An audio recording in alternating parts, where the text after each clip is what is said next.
እርጅና እየመጣ ስለሆነ ትንሽ እንዲህ ባለ የተዝናና መንፈስ ሚሊዮን % እርግጠኛ ነኝ ኢትዮጵያ ተዘግታ አትኖርም። ማንንም ፈለገም አልፈለገም አትኖርም። እና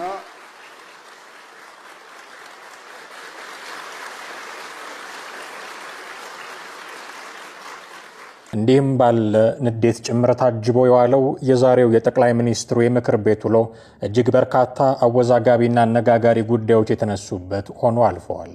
ልክ እንደ ከዚህ ቀደሙ ሁሉ ጠንካራ ጥያቄና ገደብ አልባ መወደስ፣ ብርቱ ጠያቂና አብዝቶ ወዳጅ የታዩበት፣ ሳቅና ጭብጨባም ያልተለየው በተለይ ደግሞ የባህር በርና የስልጣን ጉዳይ በስፋት የተዳሰሱበት ሆኖ አልፈዋል። የተለመዱት ብርቱ ጥያቄ አቅራቢ ዶክተር ደሳለኝ ጫኔ መንግስት 10 ድስት ጥዶ አንዱንም በስርዓት ማማሰል አልቻለም እያረረበት ነው ብለው ምሬት አዘል ጥያቄ አንስተዋል። መንግስት ጉዳዩን የመራበት መንገድ ግን 10 ድስት ጥዶ አንዱንም ሳያማሰል እንደሚያሳርረው አይነት ነው። መጀመሪያ ከኤርትራ ጋር ሰላም ተፈጠረ፣ የወደብ መጠቀም ውስጥ እንገባለን ተብሎ መንገዶችን ወደ ማደስ ተጀምሮ ነበር። እሱ በመናውቀው መንገድ ተቋረጠ። ከዛ ከሶማሊላንድ ጋር ውል ተፈጸመ። ከዛ ከጅቡቲ ጋር ታጁራን ለማልማት፣ ከዛ እንደገና ከሶማሊያ ጋር ባንካራ ውጤት ተሞክሯል። ግን እስካሁን ተጨባጭ ውጤት አልታየም። ትላንት ይመስለኛል እንዲሁም የታጁራን ወደብ ሳውዲ በረጅም ጊዜ የሊዝ ውል እንደወሰደችው እየሰማን ነው። ከኛ በኋላ መጥቶ ይመስለኛል። አሁንም ደግሞ ከኤርትራ ጋር በጦርነት ዋዜማ ላይ የምንገኝ ይመስለኛል። በሁለቱ ሀገራት በኩል የተሟላ የጦርነት ዝግጅት እየተደረገ እንደሆነ በዓለም አቀፉ ማህበረሰብ ዘንድ በሰፊው ተዘግቷል። የፌደራል መንግስቱ ከትግራይ ኃይሎች ጋርም ከፍተኛ መካረር ውስጥ እንደገባ ግልጽ ነው። ክቡር ጠቅላይ ሚኒስትር፣ ሁላችንም ካለፈው ጥፋቶቻችን ለምን አንማርም? እንደ ሀገር ስንት ትውልድ በጦርነት እየበላን እንቀጥላለን? ከትግራይ ኃይሎች ከፋኖና ከኦሮና ቢሉስማ ኦሮሞ ጋር መንግስቱ የገባበትን ሁኔታ ባረቋ አስተዋይነትና በድርድር እንዲፈታ። ሌላ የምክር ቤት አባል ደግሞ ጠቅላይ ሚኒስትሩን የርዕሶን ስም እያነሱ ሲጮሁ የሚውሉ ቢኖሩም ዝሆን እሾህ ወጋኝ ብሎ መንገድ አያቆምም ብለው የድጋፍ ድምፃቸውን አሰምተዋል። ልፋ ያለው በህልሙ ግንድ ተሸክሞ ሲዞር ያድራል እንዲሉ አይናቸውን በጨው ታጥበው በጥፋት ሚዲያዎች ላይ እየወጡ በቅሎ ሰማይን ስትረቅጥ በአይናችን በብረቱ አይተናል። እንዳትወልድም ከረገማቱ ወገኖች ጋር ነበርን እያሉ ያለ ሀፍረት በሚለፈልፉ የሐሰት ወሬ ፈብራኪና አሉባልታ አራጋቢ መንጋዎች ጩኸት ደማቁ የኢትዮጵያ ወደፊት ጉዞ አይደበዝዝም፣ አይገታምም።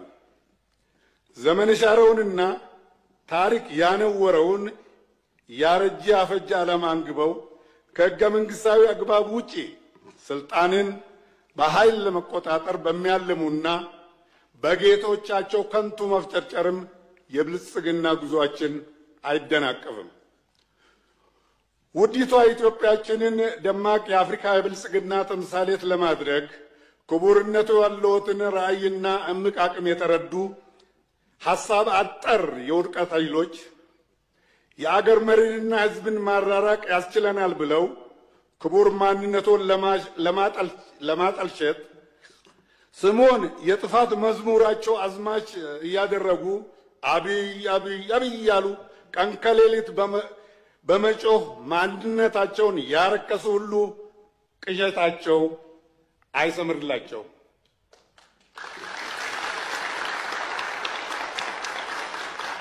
ኦሮሞ እንደሚተርተው አርቢ ቆሬን ወራንቴፍ ሄኖኮሉ ዝሆን እሾ ስለወጋው አያነክስም። እንኳን ስለመነከሱ እሾ ስለመሮሩም አያስብም። ጉዟችን ይቀጥላል። የእድገት ፍላጎታችን እስከ መጨረሻው የድል ሰገነት ድረስ በትውልድ ቅብብሎች ይረጋገጣል። እንዲህ አይነት አራምባና ቆቦ የሆኑ ሐሳቦች በተስተናገዱበት የዛሬው የምክር ቤት ውሎ ጠቅላይ ሚኒስትሩ ምን አይነት ጉዳዮች ላይ ተኮረው ነበር የሚለውም ትኩረት የሳበ ነበር። ጠቅላይ ሚኒስትር አብይ አህመድ ኢትዮጵያና አሰብ ወደብን በተመለከተ ሰፋ ያለ ጊዜ ወስደው አብራርተዋል። በኢትዮጵያና ኤርትራ መካከል ሰላም ሲፈጠር መጀመሪያ እኔ ወደ አስመራ ተጉዤ በኋላ የኤርትራው ፕሬዝዳንት ወደ ኢትዮጵያ ሲመጡ የመጀመሪያውን መድረክ ያደረግነው ሚሊኒየም አዳራሽ ነበር። ብዙ ህዝብ ባለበት በቀጥታ ስርጭት። ካልሰማችሁ አሁን ዩቲዩብ ላይ ግቡና ስሙት። የመጀመሪያው ስብሰባ አሰብ ነው የሚለው እሳቸው ባሉበት ለህዝብ በሚገባው ልክ። ኤርትራ ስመላለስ አስመራን ካየው በኋላ ከክቡር ፕሬዝዳንቱ ጋር አሰብ መሄድ እፈልጋለሁ ብዬ አሰብ ሄጄ ባህሩ ጋር ቆመን ያወራነው ነገር ምንድነው? ስለ ወደብ ነው። ተመልሳችሁ እዩት። የት? ኤርትራ ምድር ውስጥ። የመደመር ትውልድ መጽሐፍ ውስጥ በግልጽ ጂኦፖለቲክስን አስፈሬ የአሰብን ጉዳይ አስቀምጬ ለኤርትራ ባለስልጣናት በስጦታ ልኬላቸው ሚስጥር አይደለም፣ ያውቁታል። ለሁሉም ልኬላቸዋለሁ። የዛሬ 6 እና 5 ዓመት ባህር ኃይል አቋቁመናል እና እዚህ ውስጥ የብርጭቆ ውስጥ ልንዋኝ ነው። ባህር ኃይል አቋቋም ነው። ለምን ሰዎቼ እንደምረው ማየት እንደሚቸገረው አይገባኝም። ኢትዮጵያ ቀይ ባህር እንደሚያስፈልጋት ከለውጡ በፊት እናምን ነበረ፣ እንናገርም ነበረ። ያኔ መደመጥ አንችልም። ከጀመርንበት ቀን አንስቶ ንግግሩ አለ። ያ ንግግር ግን ሰላማዊ መሆን አለበት። የተከበሩ ዶክተር ደሳለኝ ጫኔ እንዳነሱት ከኤርትራ መንግስት ጋር ተስማምተን ከዚህ ወደ አሰብ የሚወስደውን መንገድ ጠግነናል። እኮኛ እንከፍታለን ብለን ጠግነናል። ከጠገንን በኋላ ችግር አለብን፣ ፖርቱ ተዳክሟል አሉን። አንዳንድ ሰው ጸቡ በአንድ ምሽት የመጣ ይመስለዋል። እንደዛ አይደለም። ታሪኩ ስለማንናገር ነው። ወደ አሰብ መንገድ ጠግነን ከጨረስን በኋላ ፖርቱ ችግር አለበት ሲሉ የጋራ ወዳጅ የሆነ ሀገር ለምነን ጄኔሬተርና ክሬን በእርዳታ ወደ ኤርትራ እንዲመጣ አድርገን አሰብ ወደብ ሲደርስ የኤርትራ መንግስት አልፈልግም ብሎ መለሰ። ያኔ ነው የገባን ይሄ ነገር ተስፋ የለውም የሚለው። መንገድ ጠገንን ለምነን ብናመጣም ፍላጎት አልነበረም። ወደ ኤርትራ ልክ እንደ ሱዳን ልክ እንደ ጅቡቲ በእኛ ውጪ የኤሌክትሪክ ኃይል ቀጥለን ኃይል እንስጣችሁ ጄኔሬተር አትጠቀሙ ብንልም ቆይ እናስብበት ነው የተባልነው። ኢትዮጵያ ውስጥ የቤት ችግር አለ። 1.5 ቤት እንገነባለንም ብለናል። አሰብ ሲሄድ ቤት አለ፣ በር አለ፣ ሰው የለም። ይሄ እውነተኛ ታሪክ ነው። ይሄን ከተማ መልሰን ህይወት እንስጠው፣ ስራ ነው ህይወት የሚያመጣለት የሚል በየጊዜው ተነጋግረናል። ሁሉም የሚሄድ ልዑክ ተነጋግሮበታል። በኤርትራ በኩል በግልጽ ባላወቅነው መንገድ ለዚያ ጉዳይ ምላሽ ለመስጠት ብዙ ዝግጁ አልነበሩም። እሱ ቀርቶ የከፈትናቸውን ድንበሮች በሰሜን በኩል ወዲያው ተዘጉ። የተዘጉት አሁን አይደለም፣ እናንተ ችግር እንዳለ ሳትሰሙ ነው የተዘጉት።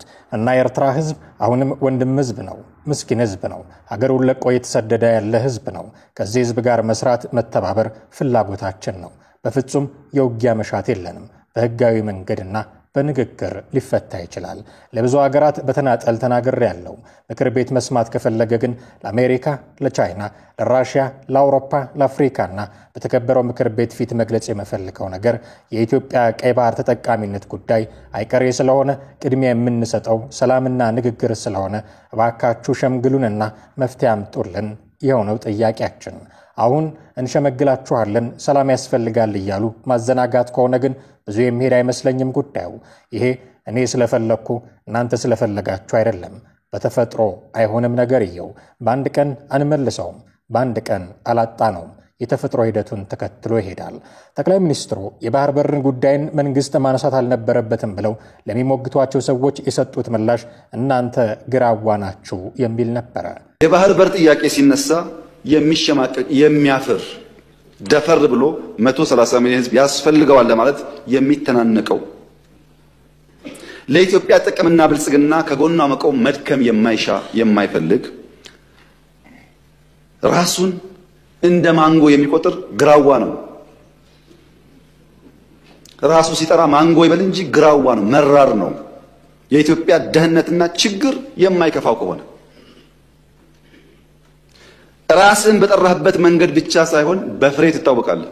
እኛ ልክ በፍሬያችን የምንታወቀው ማለት በከተማ ኮሪደር፣ በገጠር ኮሪደር፣ በስንዴ እርሻ፣ በግሪን ሌጋሲ እንደምንታወቀው አናውቅም ካላችሁ ጠይቁ። ይሄንን በስንዴ ሸልሞናል፣ በግሪን ሌጋሲ ሸልሞናል። የሚያሳዝነው ነገር ኢትዮጵያ ውስጥ ትናንት ገንጣይ አስገንጣይ የሚባሉ ስብስብ፣ የነፃ አውጪ የሚባል ስብስብ ፓርቲ ለመባል የመጀመሪያው ፕሮግራሙ ላይ የሚጽፈው የኤርትራ ጥያቄ የቅኝ ግዛት ጥያቄ መሆኑን እቀበላለሁ ነበር የሚለው። ቲፒኤልኤፍ በለው ኦነግ በለው ምናምን በለው ዋና አጀንዳው የኤርትራ ጉዳይ የቅኝ ግዛት ጉዳይ ነው ካላለ የታገለ አይመስለውም። አሁንስ የዛሬዎቹ የባህር በር ጉዳይ እኛን አይመለከትም ካላሉ በስተቀር የታገለ አይመስላቸው። አንድ ነው ፋሽኑ አንድ ነው። መማር ግን አልቻሉም። ከዚህ ውጪ ጠቅላይ ሚኒስትሩ ስለ ፕሪቶሪያ ስምምነትም ተናግረው ነበር። ፕሪቶሪያ ላይ ትግራይን ወክለው የነበሩት ዋና ተደራዳሪዎች አቶ ጌታቸው ረዳ፣ ጀነራል ጻድቃን ገብረትንሳኤና አሰፋ አብርሃ ናቸው። በትግራይ የተካሄደው የጨበራ ምርጫ ይሰረዝ፣ በዚህ ምርጫ የተቋቋመ እንዲፈርስና በህዝብ የተመረጠ የሽግግር መንግስት እንዲቋቋም፣ በህዝብ የተመረጠውን የፌዴራል መንግስት እውቅና መስጠት፣ የታጠቁ ኃይላትን በዲዲአር ትጥቅ ማስፈታት፣ የተፈናቀሉ ሰዎችን ወደ ቀያቸው መመለስ የሚሉ ናቸው ብለዋል። ጠቅላይ ሚኒስትሩ በዚህ ስምምነት ያልነበሩ ሰዎች ሌላ ነገር እያብራሩ ነው ሲሉም ከሰዋል። ከዚህ በተጨማሪም ለበርካታ ጊዜያት የሽግግር መንግስት፣ አብሮነት ወዘተ እያሉ ለሚሰባሰቡ ሰዎች ስልጣን ያጓጓል የሚል የአጋዘን ተረት ተርተው ነው ለነ ልደቱና ጀዋር መሐመድ መልስ ይላኩላቸው። አንድ ወቅት ቀበሮ ከአንበሳ ጋር ውለታ ውሎላት ድርድር ያደርጋሉ። ውለታ ስለዋልክልኝ አንተ አደና ትቸገር ተቀመጥ፣ እኔ እየፈለግኩ ሊታደኑ የሚገባቸው ነገሮች አመጣልሃለሁ ትላለች ቀበሮ። አንበሳ ተስማምቶ ቁጭ ይላል በቦታው ከነክብሩ እና ቀበሮ ስትሄድ አጋዘን ታገኛለች። አጋዘን አልሰማሽም ወይ? ፌስቡክ አላየሽም ወይ? አዲስ ህግ እኮ ወጣ። ምን የሚል ነው? አንበሳ እያረጀው ስለሆነ እየደከምኩ ስለሆነ ደህና አጋዘን ከተገኘ ዙፋኑን አስረክባለሁ እያለ ነው እና ፈልጌ አጣሁሽ፣ የት ነበርሽ ትላታለች። አጋዘን ደንግጣ እውነትሽን ነው? መቼም ስልጣን የማይፈልግ የለም። እውነትሽን ነው ትላታለች። አዎ በእኔ እንሂድ ላሳየሽ። ልክ አንበሳ ጋር ሲደርሱ ያውልሽ ሂጂና አነጋግሪው ትላታለች። አጋዘን አገር ሰላም ነው ብላ ልታናገር ሄድ ስትሄድ አንበሳው አፈፍ ሲያረጋት ግጭት ይፈጠርና በግድ ታመልጣለች። ግን አንድ ቀንዷ ይሰበራል። መታ ቀበሮ ጋር አንቺ ጨካኝ ዋሾ አታለልሽኝ፣ እንዴት ልታስበይኝ በተንኮል ታመጭኛለሽ? አንበሳው እኮ ሲታገለኝ አንድ ቀን እንዴት ተሰበረ ትላታለች። ወይ አጋዘን ለካ እንደዚህ ሞኝ ነሽ። እሱ እኮ ቀንሽ የሰበረው ንግስናውን ሊያስቀምጥብሽ ቀንሽ ስላልተመቸው ለማስተካከል ነው እንጂ ለክፋት አይደለም። ተሸውደሻል አለቻት። ነው እንዴ ብላ ትጓጓች። ስልጣን ያጓጓል። ሰውን እየገደለ ያለው ጉጉት ነው መቼም። ተመልሳ ሄደች። ተመልሳ ስትሄድ ቅድም ዘውድ ለማስቀመጥ ነው ቀንድሽን የሰበረው ተብላ ሄዳ ሲታገላት እንደምስታመል ጭራው ይቆርጣል ያጋዘመው። አሁንም መታ በጣም በምሬት አንቺ ቀበሮ ክፉ እንዲህ ብለሽ ይኸው ድጋሚ ሄጄ ጭራይ ተቆረጠ አለቻት። አንቺ አጋዘን ያምሻል ወይ? ቅድም ለሚቀመጠው ነበረ፣ አሁን ደግሞ አንቺን ዙፋን ላይ ለማስቀመጥ ጭራ አያስፈልግም ብሎ ነው። አልገባሽም አለቻት። አሁንም ስልጣን ያጓጓል። ተመልሳ ሄደች እና ያዛት፣ ገደላት። ከገደላት በኋላ ቀበሮን ጠራና ሞታለች፣ እዛ ድረስ ቤት እስክመጣ በልተሽ እያንዳንዱን ፓርት በልተሽ ጠብቂ፣ ስመለስ ምሳ ይመላለሁ ይላል እና አንበሳው ይሄዳል። ቀበሮዋ በልታ አስቀምጣ አንበሳው ሲመለስ ሲያይ የአጋዘኗ ራስ የለም። አንቺ ቀበሮ ሌባ፣ ሁሉን አስቀምጥሻል፣ የት አለ ራሱ አላት። ወይ አንበሳ ራስ ቢኖራት ኖሮ 3 ጊዜ ስልቃት ትመላለስ ነበር። ወይ ጭንቅላት ችግር ነው የሚያመላልሳት። ጠቅላይ ሚኒስትሩ ኢትዮጵያ ስላለባት ዕዳም ጭምር ተናግረው ነበር። ኢትዮጵያ በከፍተኛ ዕዳ ውስጥ ትገኛለች የተባለው እውነት ነው፣ ግን በንጽጽርና በቁጥር ማየት ተገቢ ነው። አፍሪካ ውስጥ አንደኛ፣ ሁለተኛ፣ ሶስተኛ የሚባሉ ኢኮኖሚዎች ከኢትዮጵያ በብዙ እጥፍ ዕዳ አለባቸው። አንዱ ሀገር 300 ቢሊዮን ብር ዕዳ አለበት፣ ሁለተኛው 177 ቢሊዮን ዕዳ አለበት። እዚሁ እኛ አካባቢ ያሉ ሀገራት እንኳን ከ78 ቢሊዮን ዶላር በላይ ዕዳ አለባቸው። የኛ ዕዳ ከ23 ቢሊዮን ዶላር አይበልጥም። በንጽጽር ሲታይ ያን ያህል አስደንጋጭ ባይሆንም የኛ መጥፎ የሆነው ብድር የወሰድንበት መንገድ ነው። አብዛኛው ብድር የንግድ ብድር ነው። የንግድ ብድር ማለት በአጭር ጊዜ ብዙ መክፈል የሚጠይቅ የብድር ስርዓት ስለሆነ የኛ ጥያቄ የነበረው ያንን የብድር ሁኔታ መሸጋሸግ አለበት ነው። ኢትዮጵያ አሁን ዕዳ ለመክፈል ምንም አይነት ችግር የለባትም። ከሪፎርም በፊት እንቸገራለን፣ በዚህ የሚቀጥል ከሆነ የሚል ስጋት ነበረን። የተሳካ ድርድር ስላካሄድን አሁን ዕዳችንን ለማስተዳደር ችግር የለብንም ብለዋል። በኮሪደር ልማትና ልማትና በግሪን ሌጋሲም የተባበሩት መንግስታት ድርጅት እንደሸለማቸው በመጥቀስ የእኛ ልማት አፍንጫ ያለው ሁሉ የሚያሸተው፣ ዓይን ያለው ሁሉ የሚያየው ልማት ነው ሲሉ ተናግረዋል። ጠቅላይ ሚኒስትሩ የኢትዮጵያ የአሁን እድገት ጥሩ አፍንጫ ያለው ሰው በሽታ ያውቀዋል። ከተማ ውስጥ ሲንቀሳቀስ በሽታ እድገቱን ያውቀዋል። ጥሩ ዓይን ያለው ሰው በማየት ብቻ የኢትዮጵያን እድገት ሊገነዘብ ይችላል።